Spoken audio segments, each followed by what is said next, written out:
మనం పక్క ఊర్లో జరుగుతున్న భోజనాలు వదిలిపెట్టాం, అలాంటి మన ఊర్లో జరుగుతున్న భోజనాలు వదిలిపెడతామా?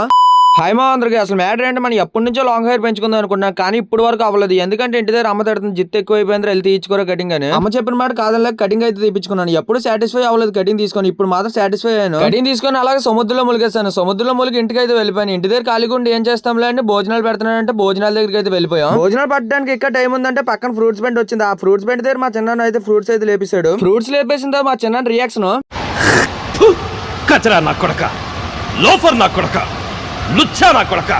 భోజనాలు పెడుతున్నాడు అంతే, తినడానికి వస్తే వచ్చేసాను. తినడానికి వచ్చినప్పుడు వీడియో తీస్తున్నాను చూడండి, వీడు ఓవర్ యాక్షన్. బాబోయ్ మామూలు కదరా బాబు. చూసేవాళ్ళు మీరు అందరూ పక్కన లేరు, కానీ మా కుర్రాళ్ళందరూ మీకు భోజనాలు పెడతారంట. అలా భోజనాలు తినేసి ఇంటికి అయితే వెళ్ళిపోయాం. ఇంటి దగ్గర ఖాళీ గుండి ఏం చేసేది లేక ఫోటో షూట్ కి వెళ్దాం అనుకున్నాం. బ్యాగ్ లో బట్టలన్నీ సెట్ చేసుకున్నాం. ఇక ఫోటో షూట్ కి అయితే బయలుదేరిపోయాం. బాగా ఆలోచించి ఈ లొకేషన్ కి అయితే వచ్చాను. నేను చట్టం మీద చట్టం మారుతూనే ఉన్నాను. మా చిన్నాన్ని గురించి చెప్పాలంటే బాడీ తక్కువ, బిల్డప్ ఎక్కువ. ఇంకా ఫోటోస్ అన్ని తీసుకోవడం అయిపోవడం వల్ల ఇంటికి అయితే బయలుదేరిపోయాం. మీకు కంటెంట్ గా నచ్చితే దొన్ను మా అకౌంట్ సబ్స్క్రైబ్ అండ్ ఫాలో అయితే చేసుకోండి మావా.